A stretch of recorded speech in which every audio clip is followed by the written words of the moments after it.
I've just come to the end of my second week in Alice Springs on my student placement, and just thought I would give a little bit of a rundown on what I've been doing, how I've been feeling, the sorts of triumphs and challenges that have come to a head in the last week. So I came here thinking that I would be doing a student placement which involved recruiting new students to come up to Alice Springs, in particular CAYLUS, the Central Australian Youth Link-Up, to work particularly in Indigenous communities, because there's a lot of work to be done and there's a lot of student placements to fill. And so I thought that I would be coming here to organise interviews with various organisations that CAYLUS links up with. I was also supposed to be doing a stint in a bush community of Papanya, but with massive rains the roads were all closed, and so in typical bush fashion things had to change very quickly and new tasks came up. I want to talk about how I feel about the changes as in coming from Sydney with these expectations and really clear objectives and a project management plan all written up, and then getting here and knowing that it would be fully out the window as soon as I set foot on the ground here. It's a little uprooting and disconcerting because I like to be organised and to have really clear objectives about things. But at the same time, you could frame it as it being a really good lesson in flexibility and a really good picture of how this sort of work happens. What I'm doing now is in three parts, pretty much. The first part is working in the CAYLUS office, testing IT equipment for the youth workers to take out bush, which isn't particularly my area of expertise. I'm no film buff and I'm no IT junkie, and so I don't really have, the best skills with testing projectors and speakers and things, but at the same time it has been kind of useful because I can learn what sort of equipment is needed to take out bush and what activities you can do. Youth programs tend to focus on a particular issue like, grog or petrol sniffing, and they will produce a song or a dance to send a message across in a youth-friendly manner.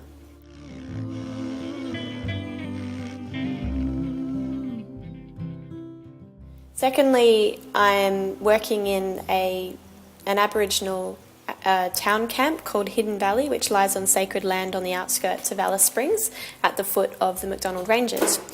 And that involves helping set up the internet and printers and computers in the community centre there, and helping then to run youth nights with just sort of basic learning how to use the internet, things like Google Maps so they can trace their country and show me where they're from, and also YouTube clips, setting up emails, social networking, all that kind of thing. In Hidden Valley, the community centre there is a great place for everybody to meet, and kids get meals, there's a daycare centre, there's legal services, they can use the phone, there's a vegetable garden, and now an internet cafe, so it's really budding.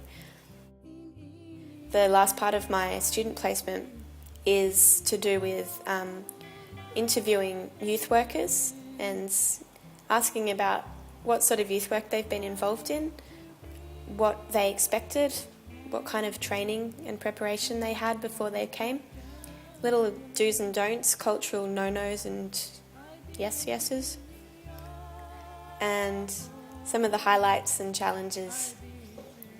And that will help complement material in the staff manual so that new youth workers who come up will have a better idea of what to expect and hopefully a little bit of reassurance. And it's also giving me an understanding of what is needed for youth workers and whether I would cut it as a youth worker. Program out of nothing, which is a really good skill to have. Work in an Aboriginal community, then you can work anywhere. It's a third world inside a first world, because there are whole communities where the youth don't go to school, often because the material at school isn't culturally appropriate and not even in the right language. and giving something for kids to do that hopefully will provide some sort of alternative education for them. Andrew Stojanowski, who wrote Doggy a Cafe, and he's well ingrained in Warlpiri culture and has actually been initiated. And he gave me some great insights into things about really living on a community and dedicating yourself to the cause, about living there 24/7, and about how to build trust and build relationships before you can build a real successful program.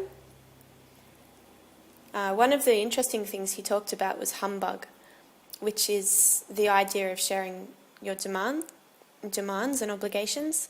So, for example, when a white fella comes into an Aboriginal community, people will come up to the door at all time of the night and want anything.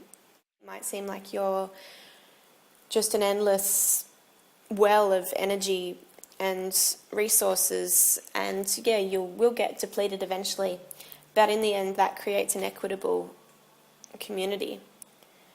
Secondly, I talked to Peter Lowson, who runs Drumatom, which is a drumming workshop and percussion workshop that's held in different communities around Alice Springs.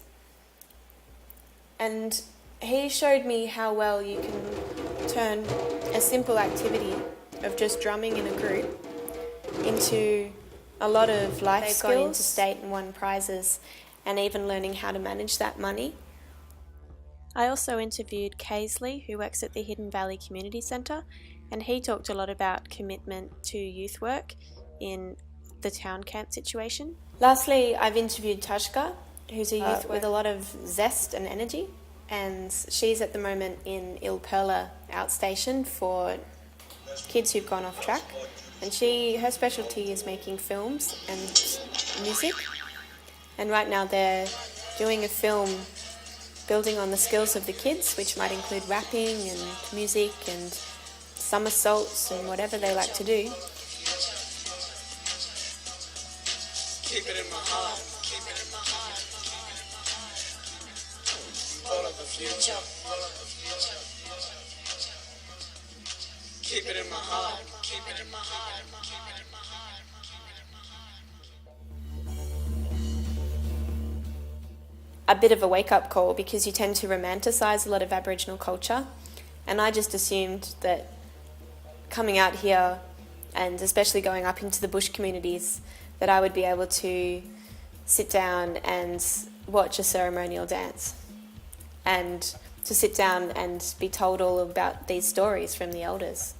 But in reality, those stories are, you're not, as a white fella, non-Indigenous, without much trust or relationship building already, you can't expect to have the most secretive parts of Aboriginal culture just dished out to you willy-nilly. You've got to earn that by developing trust within the Aboriginal community. And so tourists who come here get the fabricated experience. And there's so much that I could see that I could do there. It's just that it also has to come from the kids. And a lot of these kids have this attitude, this real sort of, to me it seems like a lack of motivation. But it might also be because there's so many people who just come in and out, youth workers, and there's not really a whole lot of consistency, because it's very hard out there, and it's really hard to drop your white fella away, and so it can be quite a burnout. And so for these kids, there's these people who come in, are really enthusiastic, and then get burnt out. And I don't know, maybe the kids blame themselves for that. To some extent, I feel a bit of shame that it is the way it is, and that there's so little that I feel like I can do, because I really think it has to come from the Aboriginal people themselves. How you deal with that Western guilt in your own country. It's really hard to drop your white fella away, and it's okay to keep your white fella away, because it's ingrained in us. And as much as you can practice this new blackfella way, it's going to feel fake. As Yakajiri was talking about in his book, Dog Ear Cafe, there is an argument that Aboriginal people live a sedentary lifestyle because out in the desert you don't want to expend too much energy. And when you sit down in a group, you're talking your stories and you're learning about your culture and your land. Then when you couple it with things like drug use and alcohol use, things like even sugary, high salt, high fatty foods, it's culturally appropriate to consume these as much as you like because they are in Warlpiri, they are pama, which is sweet or makes you feel good.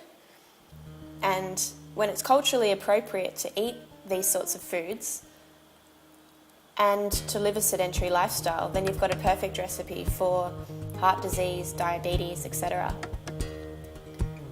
But